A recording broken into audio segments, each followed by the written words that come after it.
Welcome to Founders Live Conversations, and I am Nick Hughes, and I'm the founder and CEO of Founders Live. I am joining in. I'm here in Manchester, in England. I'm kind of on the tail end of my Europe tour this year, and I do want to preemptively say and apologize depending on my connection. We're just gonna roll with punches here and go with it. And if Luis needs to jump in again and save us, then he will. But I'm so excited to be here. And today, we are having one of our amazing partners, Keith, will jump in here, and we're gonna talk about the sales process. All right. Sales are absolutely, if not the most important thing in the success of a business. I've, added recently this week, I say this a lot, but it's like, hey, it's known that Mark Cuban will say sales is everything. One of his favorite quotes is sales, sales, sales. Sales solves everything. And if you do not have sales and growing revenue in your company, then you need to look at all the things that you're doing. And that's why we have Keith here today. We are going to talk about everything sales oriented, processes, strategies, building your team. So, Keith, welcome to the conversation. Thanks, Nick. Great to be here. I'm really enjoying being a partner of the community. I've spoken to lots of people in your community so far. I'm only in it a month. We got a whole year to have some fun together. This is my first time on one of these webinars chatting to everyone. It's a pleasure to be here. If anybody wants to ask questions in the chat, I'm sure Nick or Luis will give me a little heads up. Good to see you too, Nick. There it is. I'm reading. Okay, I am going to have a fun conversation with everyone. How to ramp your sales process to win more business. I don't really talk too theoretical. I like to get to the point. We're here to win more business. Building a CRM is good fun. Setting your sales processes are good fun. But at the end of the day, we're here to win more business. I'll kick off with who I am. My name is Keith Harrison. Most people call me Coach K when I'm in coaching mode. And I have been a pro seller for close to 2 decades, as you know, Nick. About me, I have been working in so many different companies. And then I got into the commission only world for the last 5 or 6 years. And the problems I saw, it was just heartbreaking. So painful seeing what was happening. So management and business owners, I assume I'm speaking to business owners. I assume I'm speaking to people that are considering building sales teams. We're talking about chasing sales reps just to complete CRM data entry after a call, not completing trackers so nobody knows what's happening, communicating on WhatsApp or Slack, trying to figure out, hey, what happened on that call? What happened here? Not to mention sales managers staying up until like 1, 2 in the morning making spreadsheets for the reports for the next day, which of course is insane because that's what a CRM is supposed to do.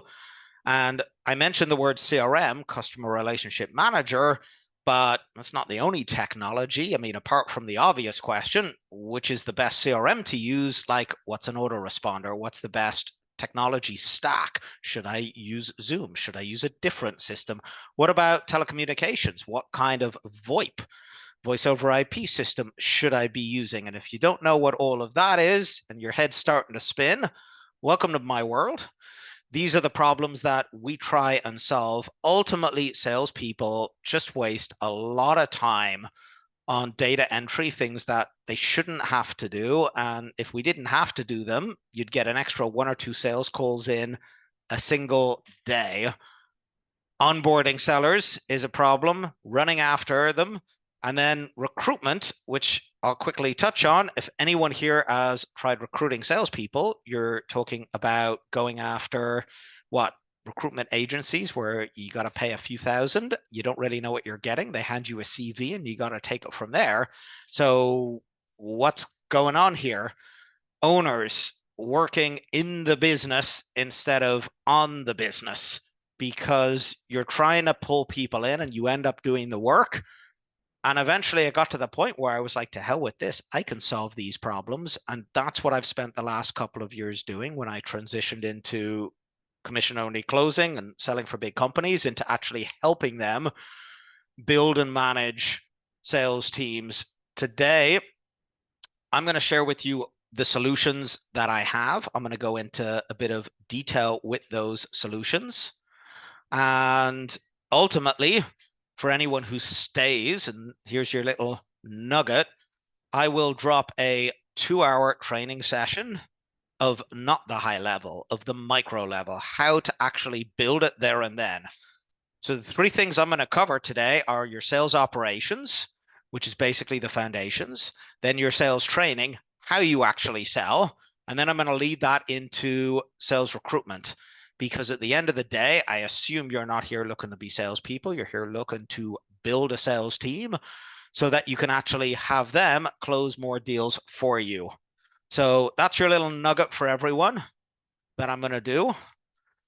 To remind you all about me, 2 decades, as I mentioned, sales experience, Coach K. I have worked with some unicorns like WalkMe. So I was on one of the first BDR teams. This was, I don't know, 10 years ago when I was a younger man. They're a unicorn now.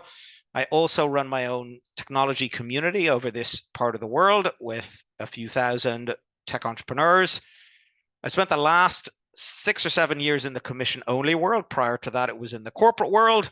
And then, like all good pro sellers, we did a little door to door in the early days.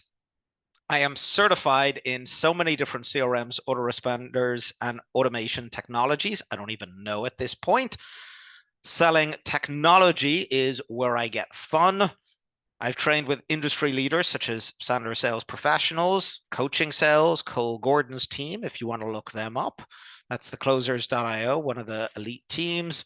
The Tony Robbins Business Mastery team, Don Miller, Keith Cunningham, Todd Hartley, all the AI, Kane and Alyssa team. I've sort of put my money where my mouth is over the last few years, so I'm not kind of winging what I'm about to talk about. This is proven. This has been worked on. I got 2 decades to prove it, and a hell of a lot of references and testimonials. At the moment, I am the founder of CF Closers, Come Find Closers. We help companies build and manage commission-only sales teams by providing an all-done-for-you solution so that you can scale your revenue while spending more time working on your business instead of in your business. And if you've checked out the website, you will know that our primary offering is an annual membership program where effectively we just act as your CSO, CRO, COO, all the chiefs. Basically, we do everything Mark Cuban can do for you, but we charge a little bit less. That comes with a custom-built CRM. I use Salesforce, and I only pay $25 a month, wink, wink, because I know how to hack the system. I provide a full 1-day workshop to build everything out for you. I manage all your automations, everything, and it's all included. All your live reporting, your Slack, so you'll know exactly what your team is doing. Every single day, I do live training, access to all the top commission-only sellers you can handle. And I do all of this for 12,000 USD annually, which is less than $1,000 monthly. And if you're wondering why I'm saying all this now, I'm getting all the salesy nonsense out of the way so that we can focus and nobody thinks that I'm leading up to something. That's what I do. If anybody wants to reach out, what are we going to do over the next 20 minutes or so? I'm simply going to tell everybody who's on this call, you're going to know how to create a sales process that will win you more business. That is the bottom line. And with that process, you'll be able to recruit top sales talent, commission only, if I've done my job right today. And reminding you at the end, I am dropping a 2-hour training video, start to finish, set up your CRM, sales ops, the whole thing. I made it especially for this video. Anybody wants to ask me a chat, go ahead, because I'm having a little bit of water. Nick, we're all still having fun? I'm going to take that smile as a yes.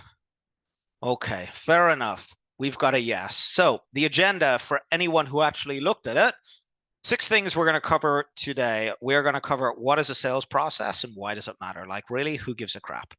The sales process formula to actually win more business. We're not doing it for fun.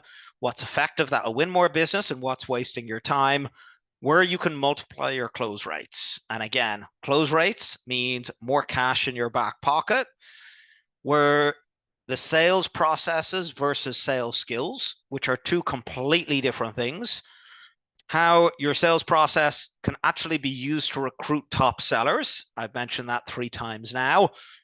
A good process means you're not talking BS. You're actually saying, here you go, guys. This is what it will be like. This is what you can earn. And I'm going to finish off today with AI for sales teams, artificial intelligence, because at the end of the day, if you don't know how to use AI with all the new tools coming, you're going to be doing a lot of manual labor when you really shouldn't be. At the same time, there's a lot of tools out there that are just going to waste your time. We will cover that. I laid out 6 steps, but realistically, that's to make it more digestible for what I'm going to go through today. But it's all going to come down to 3 simple secrets, or keys, as I like to call them. If you see any of my social media videos that I post every single day, you'll notice I mentioned 3 keys: sales operations, sales training, sales recruiting. It is in that order. One feeds into the next. That's really what you want to master in order to have an awesome sales team that can generate a load of cash. Let's kick off with the sales process. So a sales process is just a structured approach that a sales team can follow, like a series of steps that guide your salespeople on what to actually do. The sales operations takes all those processes and puts them together. In layman's terms, I can have a process for a new lead. Well, my process is to send them an email, put a phone call in, put them in my CRM. Wonderful. When I book them for a call, my process could be send 2 emails to confirm they're coming, then turn up with my lovely shirt, headset, ready to rock and roll. I could have a 6-step follow-up process. I can have 10, 20, 30 processes as a salesperson, but you put all of these together, now you've got sales operations. That's ultimately all I mean when I say sales operations versus sales processes. Every single part of what we do as salespeople needs to be mapped out and planned. There is no part of what I do every day that is not a process that is built into my sales operations, that is documented so that I can turn around, hand another sales guy and say, hey, this is the sales ops, this is the sales processes, go take it away, and I'm done. And the CRM, Customer Relationship Manager, most people think it's for managing your customers.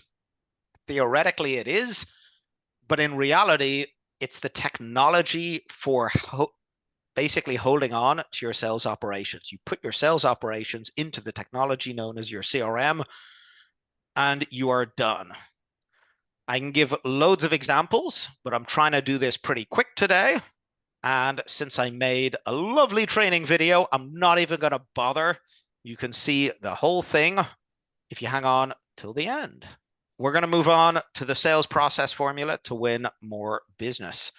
Each process can be tracked. That's the bottom line. If you can track a process, you can see what's working and what's not working, also known as a KPI, key performance indicator. What do I mean by tracking a process? Let's say I have a new lead and I have 3 emails. I can track the open rates. I can track the responder rates, and I can track the percentage of people that turn up on my new call. Wonderful. Now I'm tracking KPIs, key performance indicators, and I know if my new lead process is working or if it needs to be improved. I have a pipeline, if you know what that is, made up of stages, and I can track that process. My leads, are the calls being booked? How many are being booked? Wonderful. How many are converting? Wonderful. How many are coming for a proof of concept or a trial? Wonderful. How many of them are coming in for final negotiation? How many of them are closing? Again, we have another process, another set of KPIs, and I can put all that on a graph. I can look at it every day. I can look at it every week.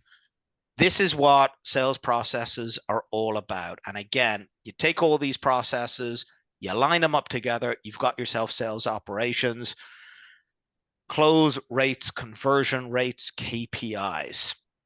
That's what you want to track. And once again, instead of wasting time today, I just made a lovely video that'll show everybody later. You guys can ask questions, but there's no questions. So I'm just going to keep on blasting on and having fun here. Where can you multiply your close rates? This is about identifying the stages in the sales process where the improvements can significantly increase the close rates. Now, there's basically two main things I'm going to bring up here. Okay. There is the pitch and the objection handling. If you have ever worked with salespeople, you've ever been on a sales team, you're going to hear, what was your pitch like? How was the objections? Okay. Objection handling is when people give you objections, and your ability to handle them and sell confidence and certainty that you are the person, your product can actually solve their problem. And then the pitch. The pitch, of course, is made up of your 5 elements: your rapport, your discovery, your turn qualification, your close, and the standard rehash to make sure that they don't get cold feet. These are the things that we want to actually track, because these are the things that are 80-90% of your close rate. Where can you multiply your close rate? Well, get better at pitching, get better at objection handling. Which objections is working and which objections are you messing up?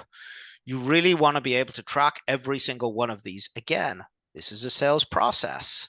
We're talking about going into those sales processes with KPI, and we're identifying what are the most important ones. And I'm just going to say it outright: rapport building, and before the call, getting them on the call at the beginning and getting them to like you, the pitch and the objection handling. If you've got a pen and paper and you want to know the 3 things that will change the game for you, take those 3 things down. I promise you, get a little better at them. 80-90% of the job is done.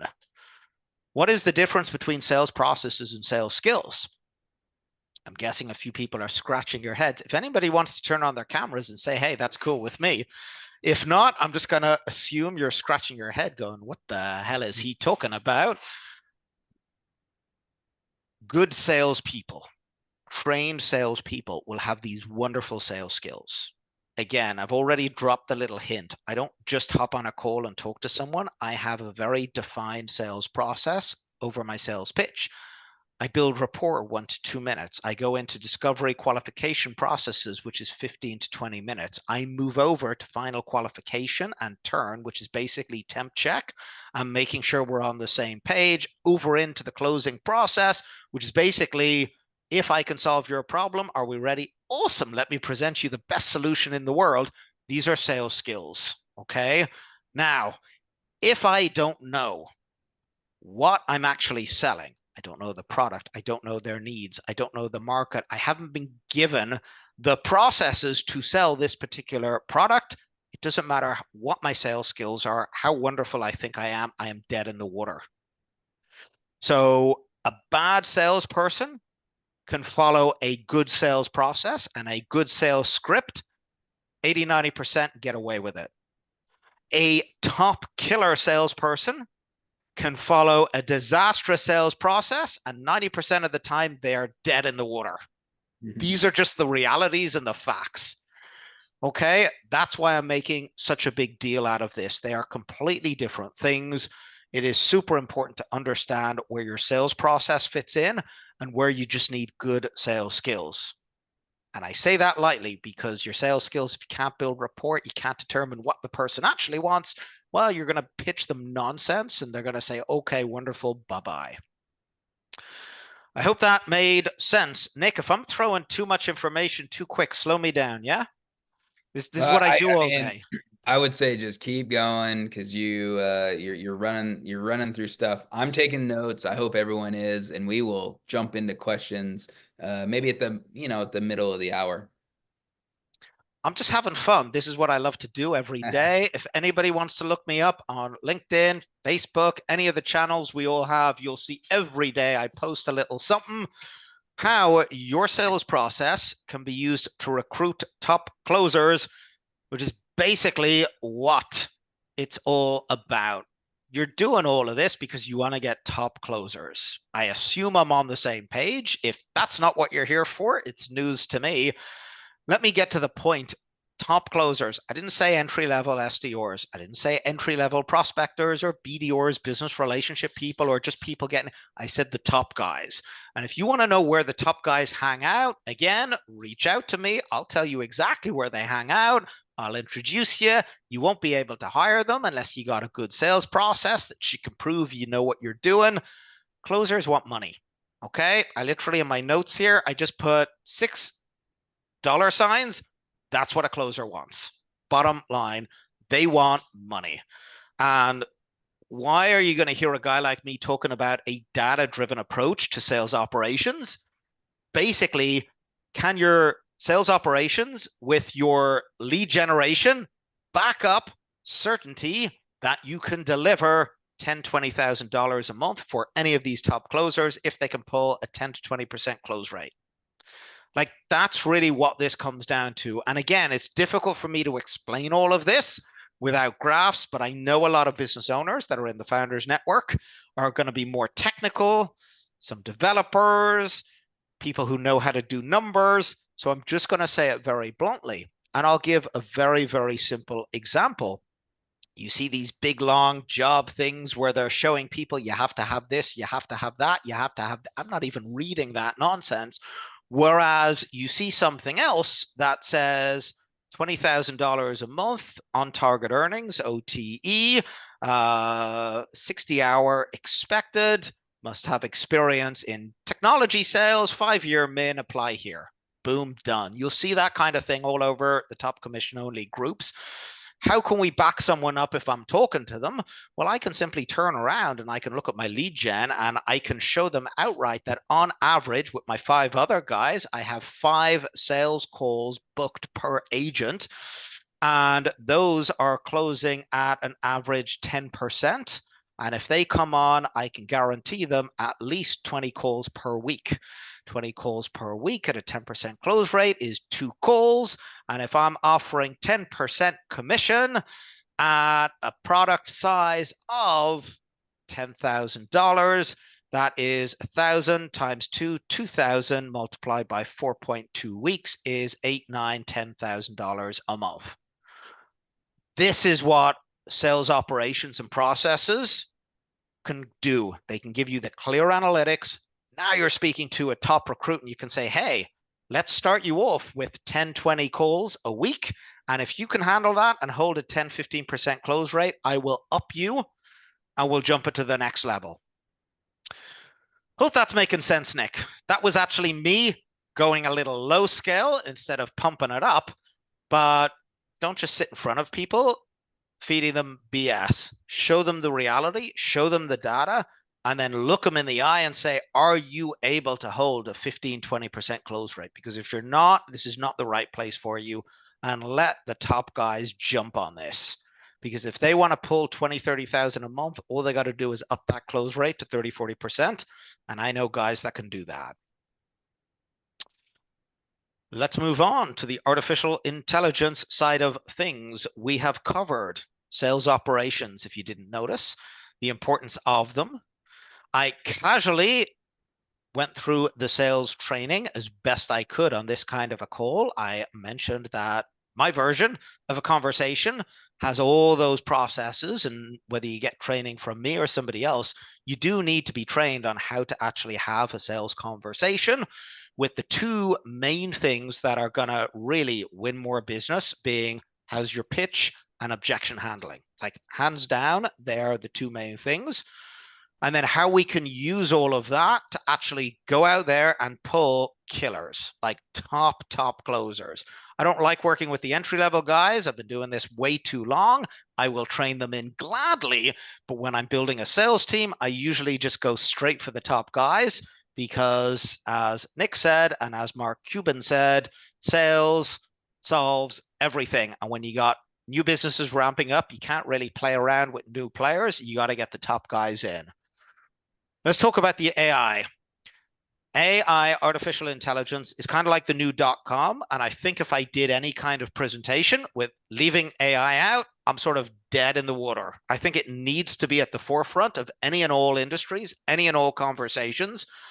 It is going to transform sales by automating routine tasks like personalizing customer interactions, providing deep insights into customer behaviors and preferences. At least that's what everybody is saying. And I looked up AI, and what it said is they say AI is simulating human intelligence processes by machines.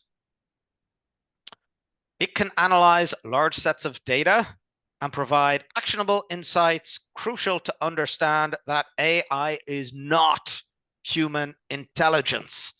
That was my little way of dramatically leading us into that last little bit. I'm sorry, guys, it's not. I could be speaking to AI people on this call. It is just not. You want to think about AI like a VA, like a virtual assistant. Okay, it is excellent for doing as it's told. It is excellent for here's a set of instructions, step by step, which is a prompt. I want you to follow this step by step. You miss a step, it ain't going to do it. Same as a VA.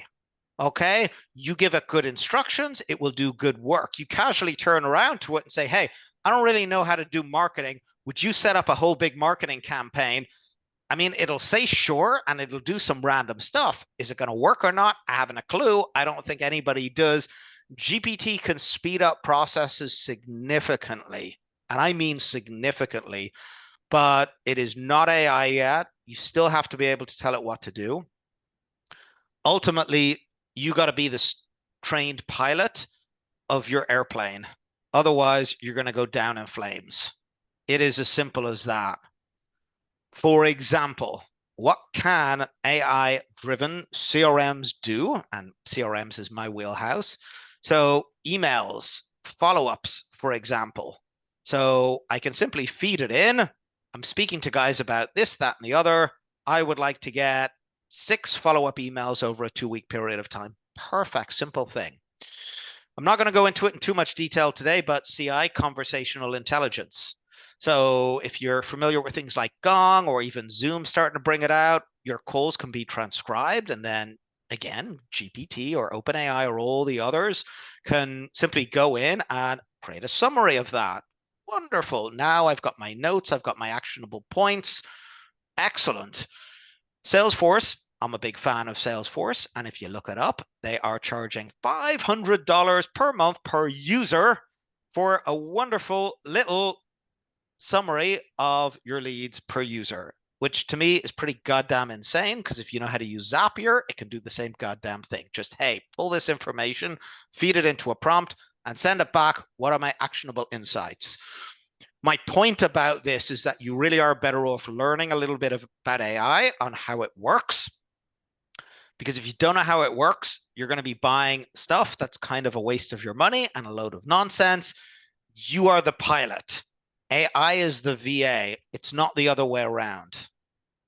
And there's so many different options out there, but I'll say it one final time because I'm going to get ready to wrap this up today. You as the business owner, you as the expert in retail or fashion or events management or whatever it may be, my case, sales enablement, you are the expert, okay? You have to be the expert, pilot, flying, and tell the AI what to do. Do not touch any software, any machine without you having a basic understanding of how to direct it, what to do. Garbage in, garbage out. And that is us coming to an end. We've discussed our sales operations, our sales training, our sales recruiting, how I like to put it together. I did mention anybody who stayed until the end would get a little something from me. Nick, I don't know if we're going to drop it or how we're going to do it, but cfclosers.com / and here it comes, FL25. Founders Live 25. FL25 is all you got to put in. Nick's going to drop it there. And it is a 2-hour training video. Forgive me. Start to finish. And I go through how I plan a sales operations, how I build out a sales operations into Salesforce CRM at $25 per month per user in a way that by the time I'm done, all I got to do is document it and turn around to any closer, any salesperson, say, there you go. I feed the machine in this many leads. it's going to feed out that many deals if you can hold a 10% close rate. Of course, Nick, you did ask me if I could come up with something for the Founders Live community. And this was my little way of making sure that I didn't have to do examples and screen shares and slides because that's a little amateur. I was like, come on, let's just have a chat, guys. And I told everybody what I did at the very beginning so that it wouldn't be a huge, big sales pitchy thing at the very end. But I am a sales guy. LinkedIn awarded me with the top sales enablement voice badge. Let's make no mistakes. This is who I am. This is what I do. And I would encourage anyone who's ever giving a presentation, talk, anything, never come unprepared to these things. So for anyone who wants to reach out to me, book a call with me, we can certainly hop on a call and go through things. I told you what my products and services are. I told you what my courses are. However, Nick, if you want me to do a special offer just this once for the community, done. Why not? Just this once. I created a second landing page. Nick, there is a timer on it. When that timer expires, it is gone. Please don't ask me to do it again because I'm doing it just this once.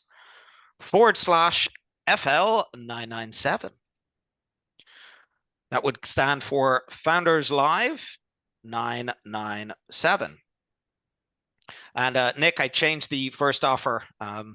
It's just FL 25. Perfect. I want to make sure that we have the right ones in the chat. Feel free to look through those in the chat. And if there is a wrong link there, we will make sure that we correct that. But I simplified it in. I know I said it was supposed to be FL offer, but then I was like, I'll come up with one because I was only going to do one and I did two. /FL25 is how to build out a full sales operations on Salesforce, the full shebang, start to finish, 2 hours. But 997, you can work with me for 3 months, full-time, nonstop for $997. That is a massive, massive discount. You are getting a custom-built Salesforce. You are getting every single day training with me, and you are getting the entire thing built out for you. 997, if anybody wants to take advantage of that, there is a timer on it. In order to qualify for that, you have to book a call. Joe, I see you here, so I'm just pointing it out. If you want to take advantage of that, go take advantage of that. I know we're booked for tomorrow, but hey, you can take advantage of that one. Just put a deposit down in the link. That is my only clause. I'm not playing games with someone. You want to go at 997, I'm game to play. All the details are there, but you got to book it using that link.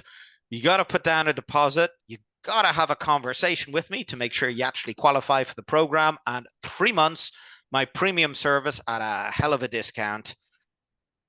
Now I'm going to open up the floor. All right. All right.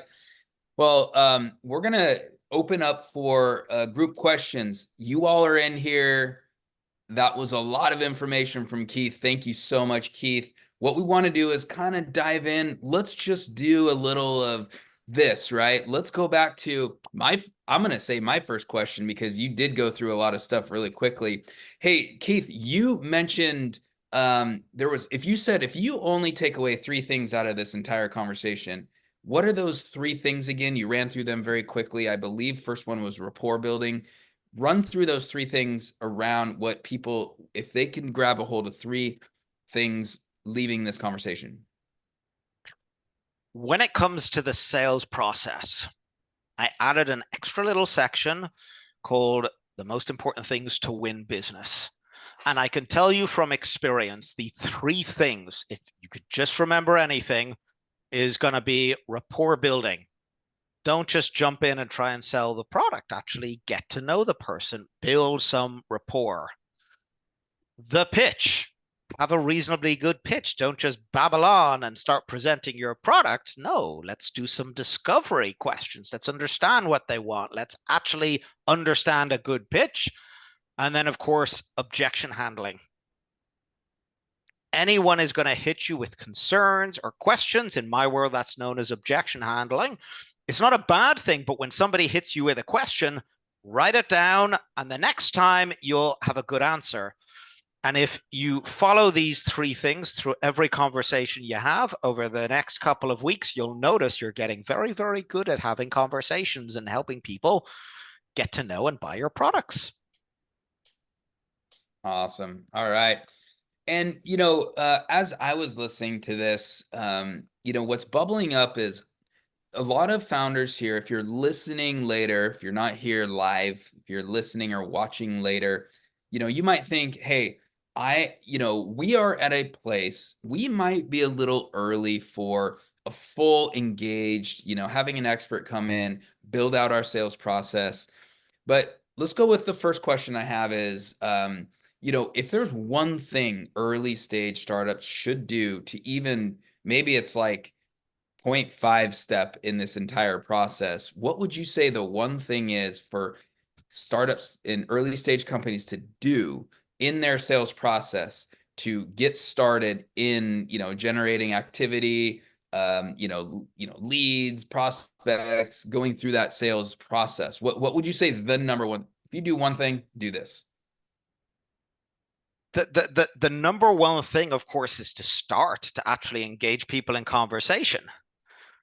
But without a sales operations, a sales process, a CRM, I don't care if it's a spreadsheet, you're not going to be able to track who you're speaking to or what you're doing. So anyone who answers that question will always say, start speaking to people. But realistically, before you do that, you actually want to design a sales op. I don't care if you've just taken out a pen and paper, scribbled it out. Okay, I'm going to call 25 people every day. I'm going to write their names down. I'm going to call them up. I'm going to send them an email, and then I'm going to log it in my wonderful little Google spreadsheet. Boom. There's a sales process. Unfortunately, the second thing you do is actually do the work, but that's really the number one thing. Just have some sort of a sales process to kick the ball off. Don't overcomplicate it. Got it. And on that topic, and hey, Luis, I know you're here and you want to, there's a question or two you have. And if anyone else in the room, feel free. This is a group conversation. We want to hear from you. But what would be the biggest mistake you would say? Let's flip that around. Outside of the one thing they should do is actually have a sales process. What would you say the biggest mistakes that you see, the one or two things that you're like, whether it's an early stage startup or a very established company, is there things that you see that are common that it's like, just don't do that and you're going to be in a good place? People focusing on, I think, just working harder instead of working smarter. It's, again, I'm not a developer. Even though I'll give a developer's example, I don't know how to do HTML and CSS and JavaScript and Python, but I suspect there's an order of things, not to be stupid. And it's the same in the sales profession. So again, if you don't have that good, clean sales operations, which is why I actually gave a hard keep it simple and just shut up there and then, it's that same thing. Don't overcomplicate your sales process, because what you're actually doing by overcomplicating it is you're making it unusable, unmanageable, and you're putting all this time, effort, and energy. You want to simplify as much as you can. And if you don't know what you're doing, you may as well invest in someone to help you. The same way as if I wanted to, I don't know, create founders live events all over the world, I'll probably take around 4 or 5 years to get anywhere close to where you are, Nick. Or I can just give Nick a quick call and bang, I'm on a webinar a couple weeks later and we're having fun. Make life easy on yourself is my advice to people. Yeah, yeah. Well, when would a established, and now they're growing, they have a sales process, they are actually, they have a pipeline, they're taking calls, they're making sales, but they might be in that kind of weird place where they're like, hey, we've got some, but we're in this, like, kind of feel like we're hitting a little bit of a ceiling. When is that? When would they know that it's time to actually bring in, whether it's someone like yourself or others that are just like experts that can come in and actually level up this sales process? When do you think what indicators are present to tell them it is time? You're familiar with the story of the frog? who sits in boiling water and will just stay sitting there until he dies, versus the frog who jumps into boiling water and will jump straight on out? My answer is going to be the exact same thing. You're describing the last 5 or 6 clients I've worked with. Like most people that I've worked with previously have had cash flows, teams generating $1 to $500,000 a month. They're spending $150 to $200 per user per month on basic CRMs, plus the additional tech stack of your Zooms, your phones. So maybe 400 or 500 a month per user. They're investing heavily, yet at the end of every day, each salesperson, including me, had to spend 20 to 30 minutes on Slack writing an end of day report, which is insanity when you've got a CRM and the whole thing should just be automated.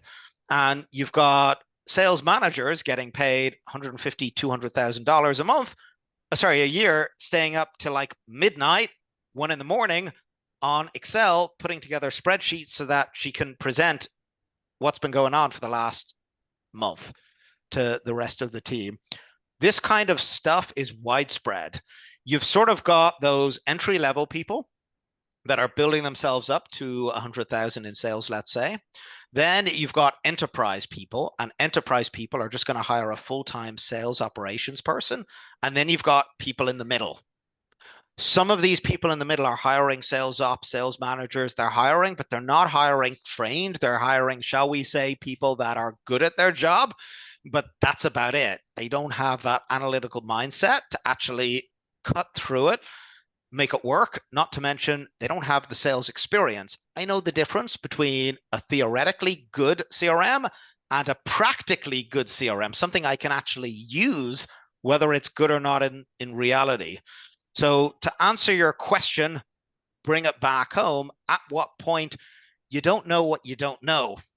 And that's why I'm putting so much material and so much brand and so many things. Most people think, yeah, it's normal to do an end of day report for 20, 30 minutes every. That's insane. I take an extra phone call. I take 1 call a day, 5 days a week, 4 weeks, and that's 20 calls. I got a 10% close rate out. Well, actually, my average is 20% these days.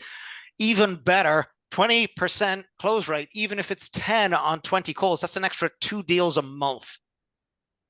Like, I just want that to register with you, Nick, that in that simple example, investing an extra 10, 20,000 annually gives one person, because of better sales ops, 2 deals a month.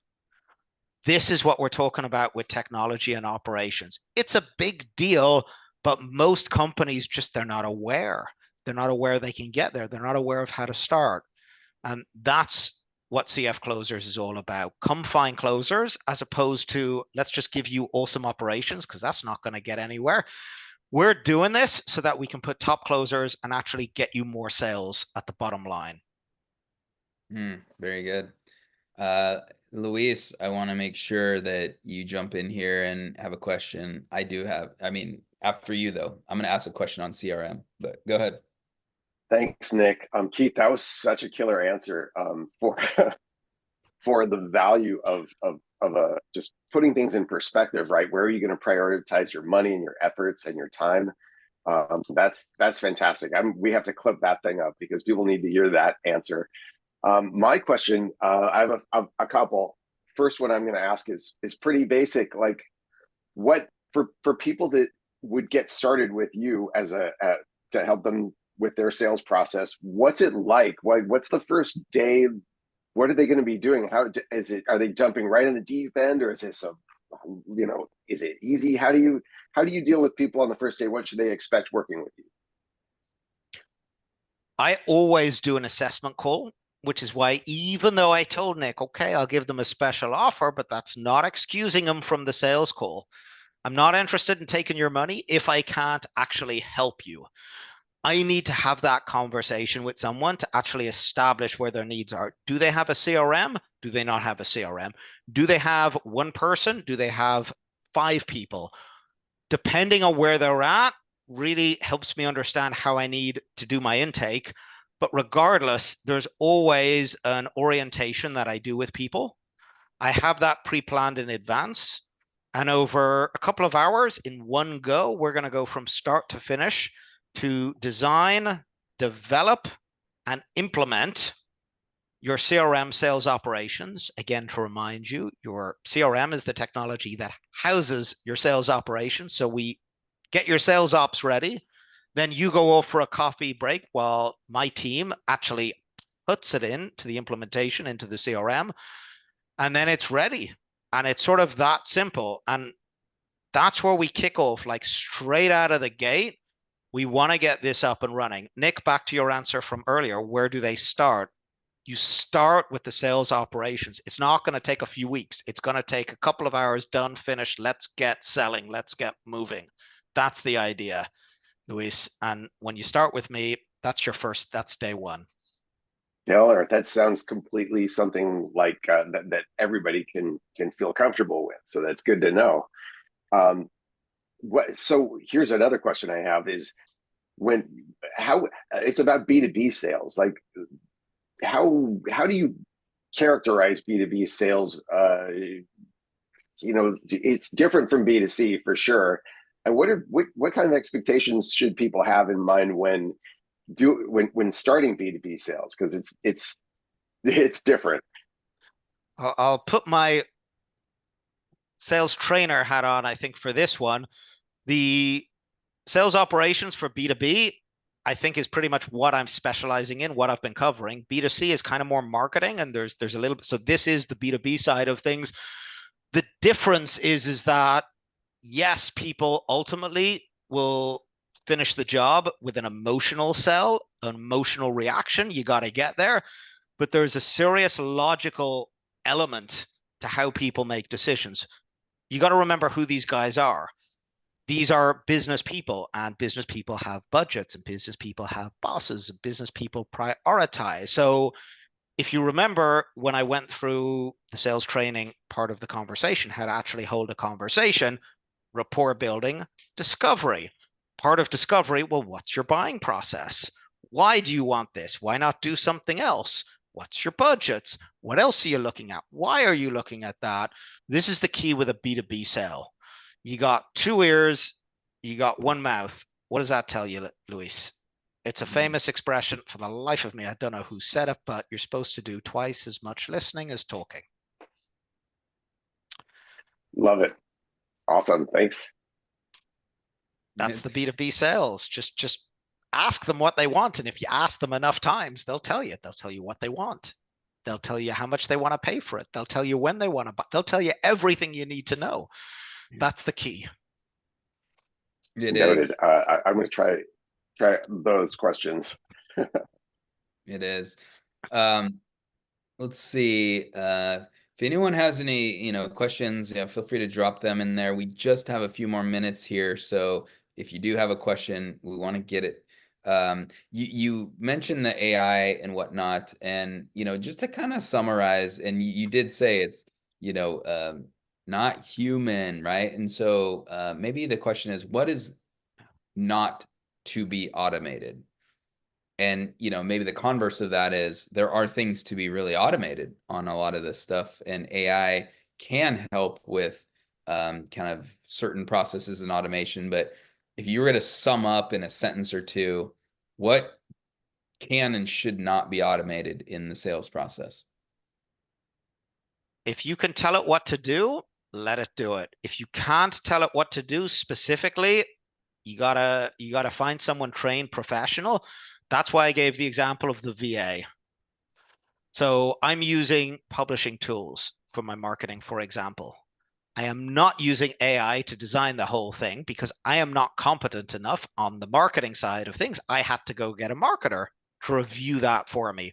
Same with building APIs. Okay, I'm not a developer. I can play with Zapier till my heart's content, but the second I got to go into JavaScript, Node.js to actually get some complex scripts going on, I can ask GPT to do it for me. It'll spit out the code. I'll put it in. It won't work. And I'm sitting there for hours not knowing why. And then I call up the developers and say, Keith, you forgot to put the authentication in. How the hell was I supposed to know that?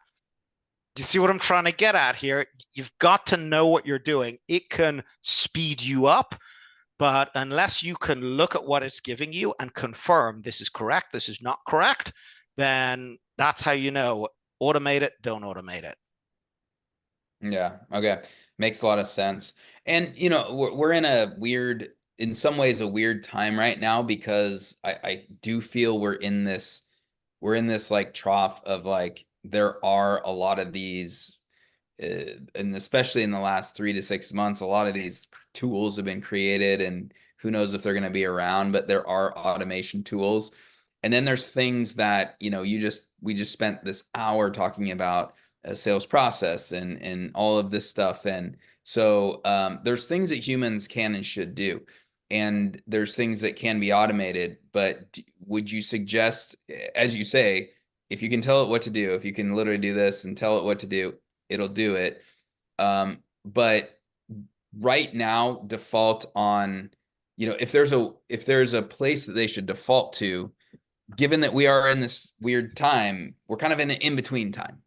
And that might, shake out in the next year or two. And I think after that, there's going to be maybe even more intelligent automation. But right now, would you say humans should be doing this? This is the sales process. And just as Luis is saying, is like, look, it's B2B sales, it's relational. The moment I get a message that clearly was automated and it's from a bot, I'm deleting it. So sales is relational. It takes human interaction. What I'm getting at is if there's a question, should they default to human-centered outreach and communications and all that versus automated bot-oriented outreach and communications in their relational sales process? I think we're all going to figure that part out, Nick. I'm actively exploring that with my team, and we're playing with different tools.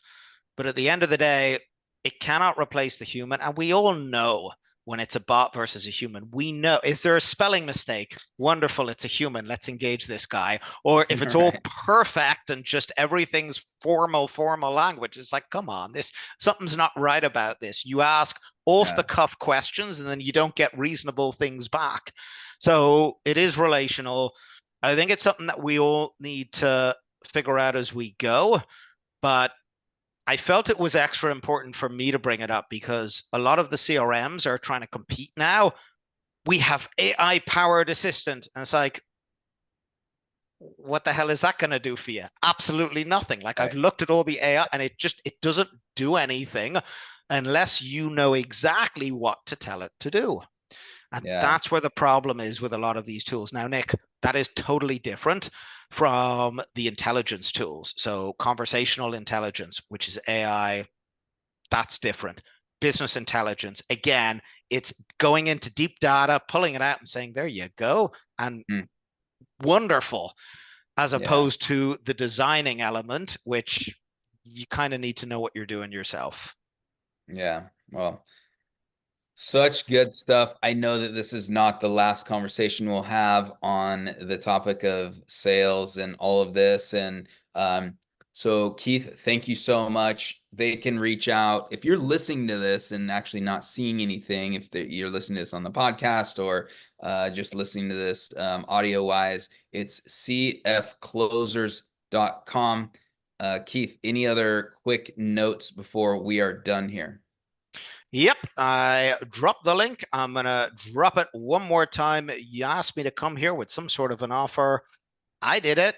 cfclosers.com, just add a /FL997, stands for Founders Live for a 997, 3 months working with me. Nick, had a lot of fun.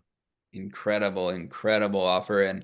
And definitely had a lot of fun, a lot of information. If you're listening to this, you might want to just go back to the beginning and listen to it again because there was a lot there. And, Keith, you are just full of absolute wisdom in this sales process and sales strategy and really just ramping. It really is just ramping the operations up to where they can and should be in their teams, right?